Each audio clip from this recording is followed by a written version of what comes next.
और खबरों के एक्सप्रेस में से आगे रुक करते हैं सियासी ढाबे का, जहां आज की सबसे दिलचस्प खबर मौजूद है। 20 फरवरी को ऐतिहासिक रामलीला मैदान में दिल्ली के मुख्यमंत्री का शपथ ग्रहण समारोह होगा। हालांकि बीजेपी अभी ये तय नहीं कर पाई है कि दिल्ली का मुख्यमंत्री कौन होगा, यानी इस पर अभी भी सस्पेंस बना हुआ है। हालांकि सूत्रों के मुताबिक करीब 8 नामों पर मुख्यमंत्री के लिए मंथन चल रहा है, जिसमें कुछ महिला विधायकों के भी नाम हैं। वहीं मुख्यमंत्री के नाम के ऐलान में हो रही देरी पर आम आदमी पार्टी बीजेपी पर तंज कस रही है कि बीजेपी के पास एक भी विधायक ऐसा नहीं है जिसे वो मुख्यमंत्री बना सके।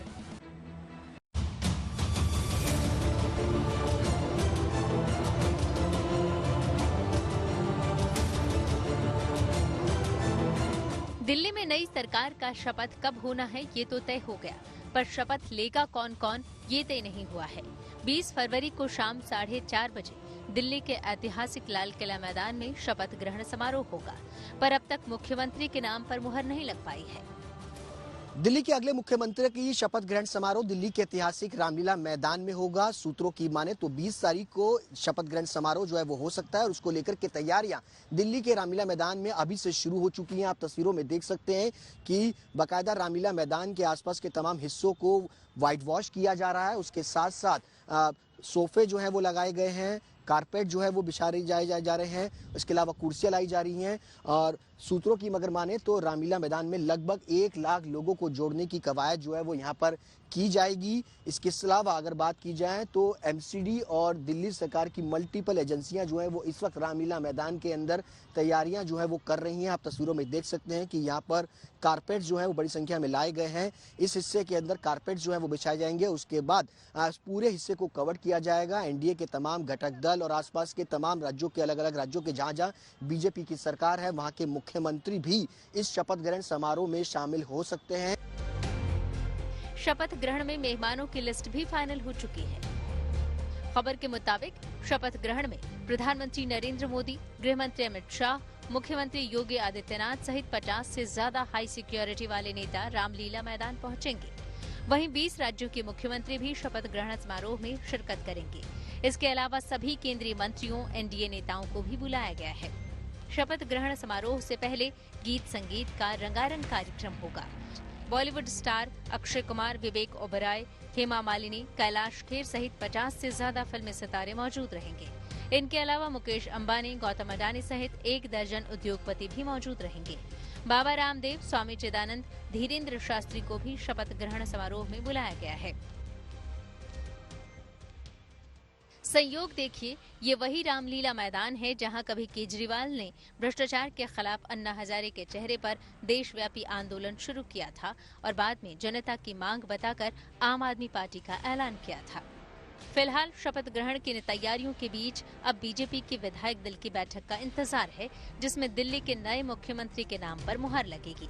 बताया जा रहा है कि बीजेपी ने 19 फरवरी को विधायक दल की बैठक बुलाई है, जबकि पहले ये बैठक 17 फरवरी यानी सोमवार को बुलाई गई थी। हालांकि बाद में इसे स्थगित कर दिया गया। हालांकि बीजेपी की ओर से संभावित मुख्यमंत्री पद के लिए कई नाम सुर्खियों में हैं। परवेश वर्मा, सतीश उपाध्याय, विजेंद्र गुप्ता, मोहन सिंह बिष्ट, आशीष सूद के अलावा महिला विधायकों में रेखा गुप्ता, शिखा राय और नीलम पहलवान जैसी नेताओं के नामों की चर्चा हो रही है। अब आम आदमी पार्टी मुख्यमंत्री के नाम में देरी को लेकर तंज कस रही है, तो बीजेपी कह रही है कि आम आदमी पार्टी को क्या परेशानी है। आज 10 दिन बीत गए हैं, लेकिन भारतीय जनता पार्टी मुख्यमंत्री पर निर्णय नहीं ले पाई है। आज ये बिल्कुल साबित हो गया है दिल्ली वालों के सामने कि भारतीय जनता पार्टी के पास मुख्यमंत्री का कोई भी चेहरा नहीं है।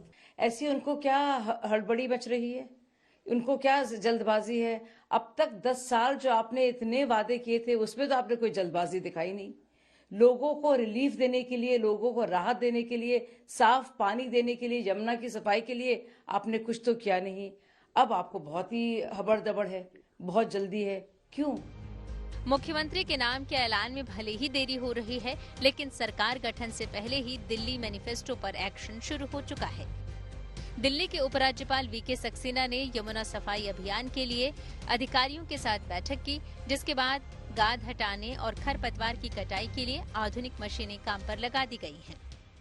कितना कचरा यहाँ पे उठाना बाकी है, ये सब गाद यहाँ से हटनी जरूरी है, तभी स्मेल जाएगी। तो ये जो अभी जितने सॉलिड वेस्ट हैं, अब उस कॉर्नर पे अगर आप देखें तो लोगों ने अपने बिल्डिंग कंस्ट्रक्शन के मटेरियल चुपके से रात को आके यमुना के अंदर डंप कर जाते हैं। तो इन सब को उठाना है, रोकने का भी प्रयास करना है, जनता को भी जागरूक करना है। लेकिन ये एक छोटा पहलू है यमुना साफ करने का। सबसे बड़ा पहलू ये है कि यमुना के अंदर कोई सीवेज बिना ट्रीटमेंट के नहीं आना चाहिए। यमुना की सफाई के लिए बड़े स्तर पर रणनीति बनाई जा रही है। बीजेपी नेता भी यमुना की सफाई को लेकर मिशन मोड पर जुट गए हैं, लेकिन आम आदमी पार्टी एलजी पर डर्टी पॉलिटिक्स का आरोप लगा रही है। देखिए, दिल्ली में इस टाइम ना कोई सीएम है, ना कोई कैबिनेट है, पर दिल्ली के एलजी अगर अभी ये काम कर पा रहे हैं तो निश्चित तौर से ये क्लियर हो गया कि ये गंदी राजनीति कर रहे थे और पहले काम जानबूझ के नहीं कर रहे थे या फिर हमें जानबूझ के रोक रहे थे।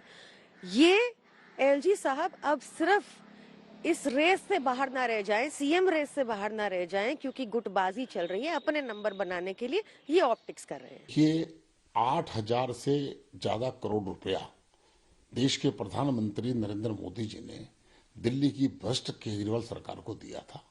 सारा पैसा पी गए और यमुना के साथ जाते जाते यमुना को कितना बदनाम कर गए। जिस दिन उन्होंने ये कहा था कि यमुना में बीजेपी ने या हरियाणा सरकार ने जहर मिला दिया है, उन्होंने अपने ताबूत में आखिरी कील ठोक ली थी। वहीं अब यमुना के घाटों पर शाम को नियमित रूप से आरती होने वाली है, जिसमें बड़ी संख्या में लोग जुटने लगे हैं। हालांकि यमुना पर सियासत होना नई बात नहीं है, लेकिन अब बीजेपी के सामने दिल्ली वालों को पीने के लिए साफ पानी मुहैया कराना और यमुना की सफाई सबसे बड़ी चुनौती होगी। Bureau report, good news today.